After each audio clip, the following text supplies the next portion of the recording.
아, 그 집은 저희 어머니 거고요. 마건사님 오피스텔은 제 거고요. 아, 나 지금 오피스텔 2개라고 자랑하냐?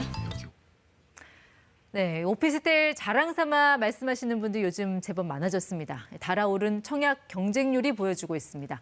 얼마나 뜨거운지, 왜 뜨거운지, 빠르게 식을 우려는 없는지 알아보도록 하죠. 김인만 부동산 경제연구소장 나오셨습니다.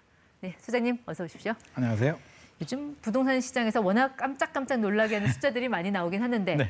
자, 1398대 1, 691대 1. 그런데 아파트가 아니라는 점. 네, 아파트가 아니라 바로 네. 오피스텔 얘기입니다. 최근 분위기는 관악산 꼭대기 오피스텔 분양에도 완판이 된다는 우스갯소리가 나올 정도로 네. 오피스텔 시장이 굉장히 핫합니다.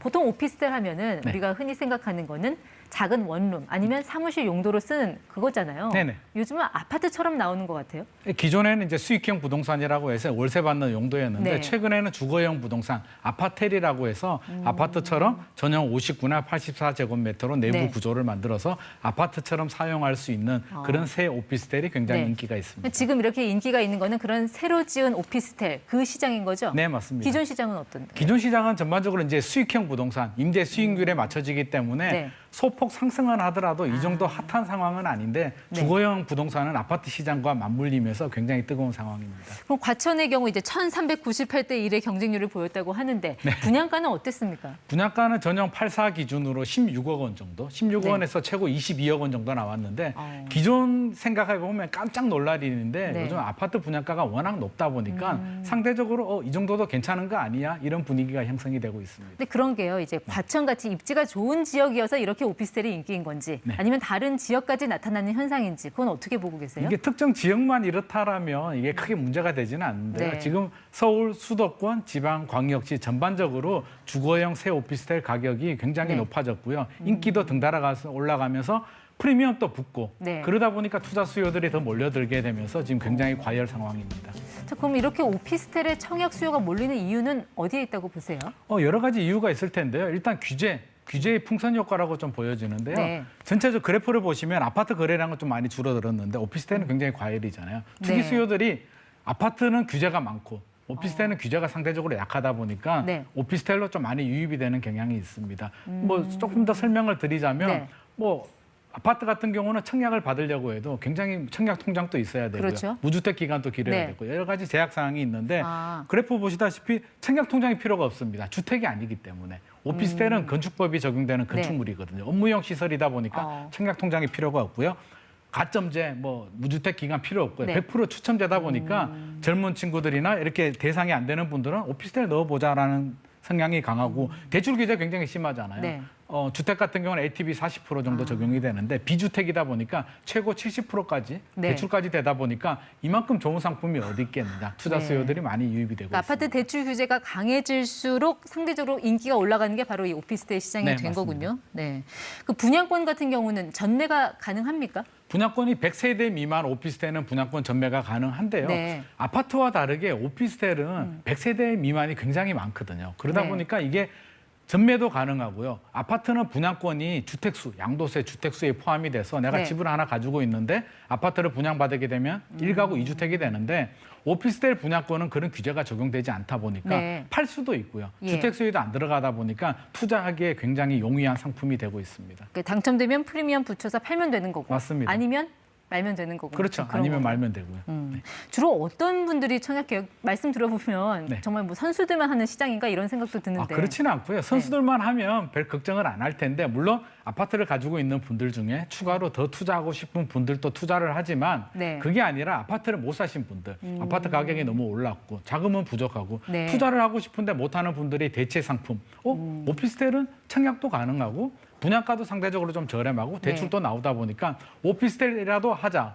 근데 주변에 이게 한 2, 3년 전부터 이런 현상이 생겼거든요. 네. 주변에 피가 붙고 돈 번 친구들이 나오다 보니까 예. 너도 나도 하자가 몰리면서 최근에는 더 과열이 되고 있는 것 같습니다. 어쨌든 입주 시기까지는 한 3, 4년이 더 한 있어야 2, 3년 되는 정도. 건데 네네. 그 사이에 또 이 오피스텔 가격이 떨어질 수도 있는 거고 그게 그런 리스크죠. 요소가 있지 않나요? 네. 계속 올라가주게 된다면 뭐 크게 걱정을 하지 않는데 최근에 이제 금리도 올라가게 되고요. 네. 대출 규제도 총량 규제를 하는데 주택만 규제하는 것이 아니라 이제 비주거용 주택도 규제를 해야 된다라는 목소리들이 나오고 있고 은행권에서도 그런 움직임이 있기 때문에 네. 오피스텔이 만약에 주택 시장이 침체가 되면 이게 아파트 대체제로 투자를 했기 때문에 만약에 아파트를 가지고 있고 오피스텔을 가지고 있으면 네. 주택 시장 침체가 되면 아파트를 가지고 가고 오피스텔을 던진단 말이에요. 네. 그러다 보면 오히려 주택 침체기에는 오피스텔이 더 취약할 수가 있기 때문에 예. 꼭 필요한 분들 아니라면 지금 분위기에 휩쓸리는 건 좀 주의가 필요할 것 같습니다. 이미 우리가 학습한 사실이 있잖아요. 노무현 그렇죠. 정부 때였나요? 노무현 정부 네. 때도 똑같은 현상이었습니다. 아파트가 과열이 되고요. 서울 집값이 오르고 경기도, 인천,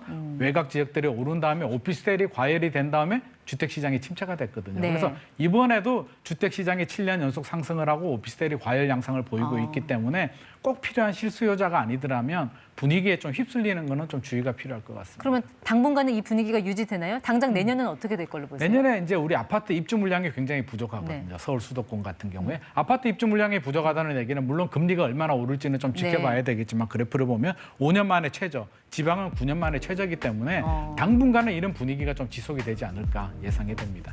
그런데 또 모르죠. 이제 내년에 대선이 있고 맞습니다. 그러게 되면은 정부가 또 어떤 규제 카드를 들고 나올지 모르는 그런 상황 아닌가요? 계속 네. 과열이 되면 정부가 또 규제 카드를 꺼내들 수도 있기 때문에 항상 리스크는 있는 것이고요. 네. 그래서 꼭 필요한 분들, 자금력이 충분한 분들이 아니라면 우리가 좀 리스크를 가지고 좀 예의주시를 해야 될 것 같습니다. 네. 그 오피스텔이랑 같이 나오는 요즘 용어 중에 하나가 생숙, 네, 생활형 숙박시설. 생활형 숙박시설. 네. 이거는 또 어떤 거예요? 오피스텔하고 비슷한 개념인데요. 주택이 아닙니다. 주택은 네. 아니고요. 오피스텔이 업무용 시설이라면 생숙은 숙박시설입니다. 그래서 주택이 아니다 보니까 네. 청약이 자유롭죠. 분양권도 자유롭죠. 프리미엄이 붙어서 전매도 할 수 있기 때문에 오피스텔과 같이 굉장히 투자 상품으로 지금 굉장히 곽광을 받고 있고요. 프리미엄도 굉장히 많이 붙었고요. 경쟁률도 굉장히 높은데 역시나 좀 주의가 필요한 게 이게 업무용, 이게 숙박시설이다 보니까 네. 지금은 정부에서 한시적으로 주거를 좀 허용을 해주고 있는데 예. 이게 한시적이거든요. 몇 년이 지나서 주거를 못하게 한다면 숙박, 민박으로 사용해야 되는데 운영이 굉장히 어렵다는 거죠. 그래서 네. 오히려 오피스텔보다도 리스크는 더 큰 상품이다. 지금은 피가 붙고 투자하기 굉장히 중요하지만 네. 정부의 정책, 규제 정책 방향과 주택시장 침체에 따라서 리스크도 그만큼 크기 때문에 꼭 네. 필요한 분들이 아니라면 분위기에는 휩쓸리면 안 될 것 같습니다. 지금 이제 전체적인 부동산 시장을 좀 정리를 해보면 강남의 아파트에서 이게 마용성으로 갔다가 경기도 갔다가 지금 인천 아파트까지 오르는 상황이잖아요. 네네. 이제 아파트를 넘어서서 이제 오피스 때 또 이런 생활형 숙박시설까지 오른다는 거는 어떻게 봐야 돼요? 지금 부동산 시장 지금 계속 고점 논란이 나오고 있는데 그것과 맞물려서 어떤 해석이 가능할까요? 최근에 변곡점 논란이 일어나고 있는데 충분히 근거가 있는 게 이제 기준금리가 계속 오르는 추세고요. 아마 내년에 더 오를 것 같고요. 네. 대출도 총량 규제를 하고 있고 집값이 너무 많이 상승을 했습니다. 지금 현상을 보면 네.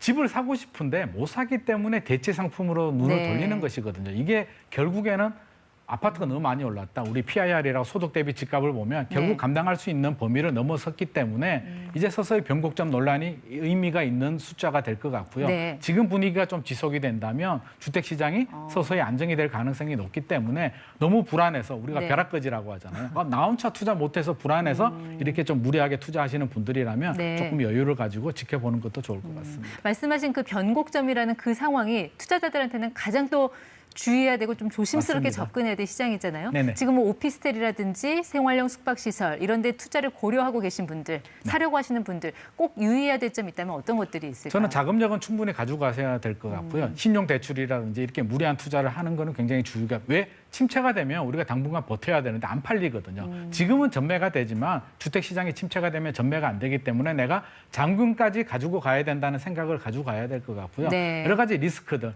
결국에는 나는 무조건 돈 3천만 원, 5천만 원 가지고 피 붙여서 팔래라는 전략을 가지고 여유 자금을 가지고 가지 않고 어떤 계획을 가지고 간다면 우리가 계획은 항상 안 맞을 수 있단 말이에요. 네. 계획과 틀렸을 때 어떻게 내가 대응을 할지에 대한 생각도 충분히 하면서 투자 결정을 할 필요가 있을 것 네, 같습니다. 아파트든 오피스텔이든 어쨌든 불안한 마음으로 성급하게 투자는 하지 말라는 말씀 여기까지 듣도록 하겠습니다. 지금까지 ETY 김인만 소장 함께했습니다. 고맙습니다.